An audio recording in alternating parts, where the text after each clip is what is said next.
noite, senhores, senhoras e senhorias, como vai vocês? Tudo bom?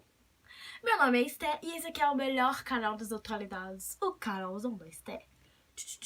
Pra começar esse vídeo, se inscreve no canal, deixa seu like, ativa as notificações, que você não tem nada a perder, só ganhar, que é só coisa boa nesse canal, tá, gente?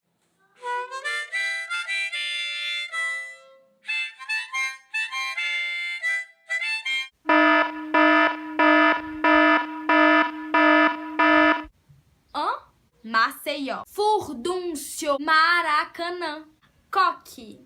A gente sabe que a maioria das línguas que são base, né, que são as línguas que denominaram outras línguas, nasceram do latim. Tinha o latim chique, digamos assim, que era o latim falado por filósofos, por essa galera assim, sabe, culta, e o latim vulgar, que era falado pelo povo mesmo. Xodó, Lero, Lero, Batuque, Pernambuco, Sapeca. E foi o latim vulgar que deu origem ao português de Portugal. Arara, embalar, bagunça, perereca. E é fato que todo país que foi colônia, assim que foi colônia, como o Brasil, que foi colônia exploratória de Portugal, a gente acaba herdando a linguagem desse povo que veio pra cá colonizar, que foi pra fora também.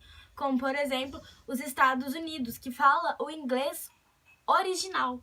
E o inglês britânico, na verdade, é o inglês que veio depois, que veio com influência de vários outros povos, assim como o francês. O francês do Canadá também é o francês original e o francês da França, que foi o francês que veio depois. E aí, aqui no Brasil, olha que curioso, né, meninas? A gente tem também muita referência do português de Portugal, do início. Português de Portugal, que não é o português de Portugal hoje.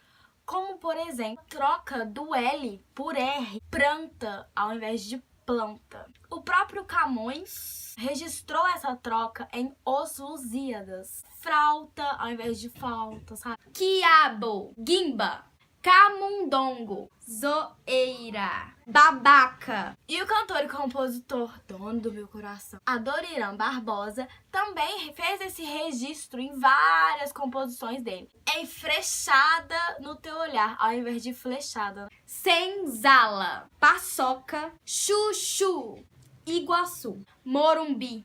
E também coisas que antes eram vulgares a gente falar aqui no Brasil e agora se tornou uma língua normal, que não é formal, mas é completamente comum. Como, por exemplo, a gente, ao invés de nós, as gentes, que era uma coisa que também veio do português original. E que reside aqui no Brasil hoje em dia, normalzinho, né, meninas? Chilique, fofoca, capivara, abacaxi, angu. Mas, mesmo tendo tanta referência antiga do português de Portugal, a gente ainda tem linguagens que caracterizam os povos que vieram da África, assim como os indígenas que já viviam aqui no Brasil. Samambaia, gororoba, mandioca, songamonga, arapu.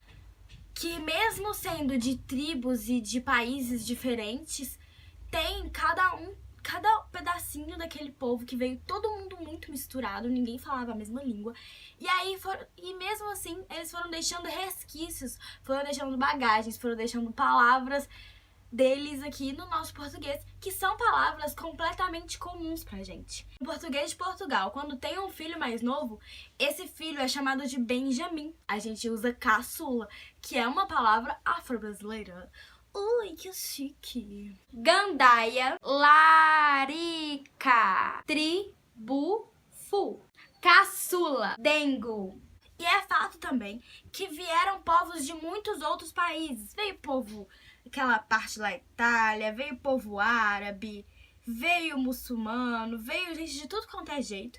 E a gente tem também resquícios desses povos. Sabiá, moleque, molenga, serelepe, catita. Mas o que constrói mesmo a nossa língua são as nossas bases, a nossa identidade, que são os povos indígenas, são os povos africanos e são os povos portugueses. Zumbi, fubá, mano, minga. Portugal, tocaia.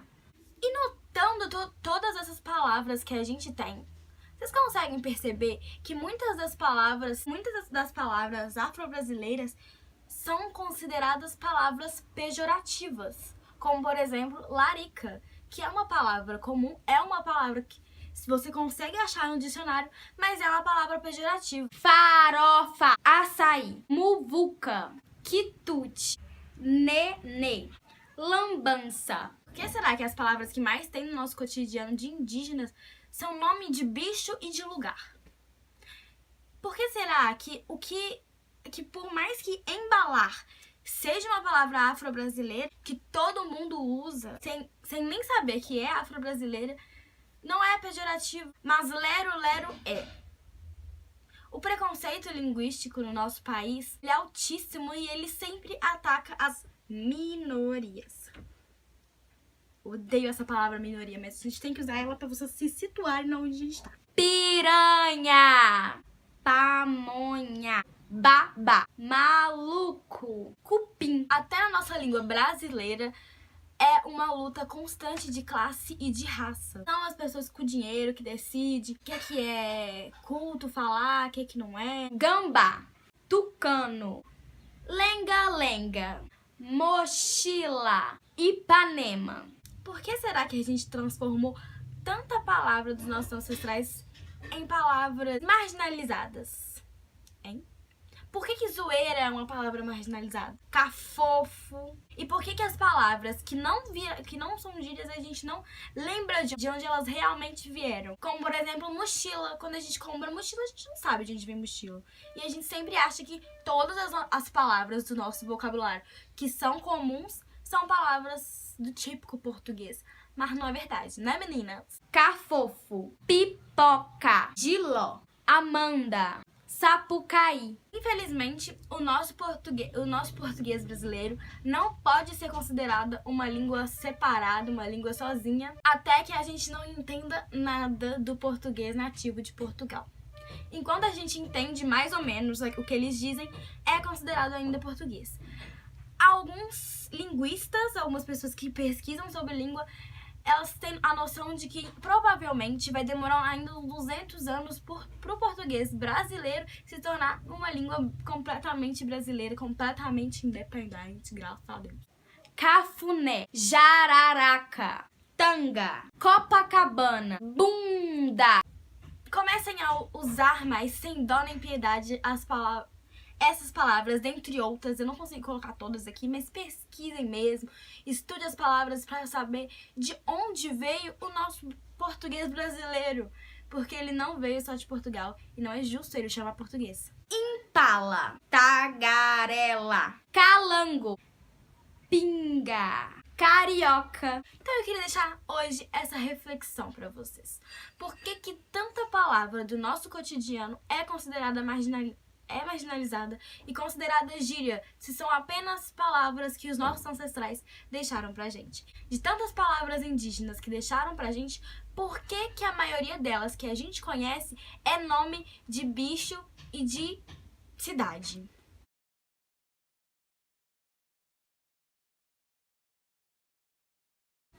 Tanga, tamanduá, guarujá, jabuti, fulo, jiboia, quitute, siri, pará, marimbondo,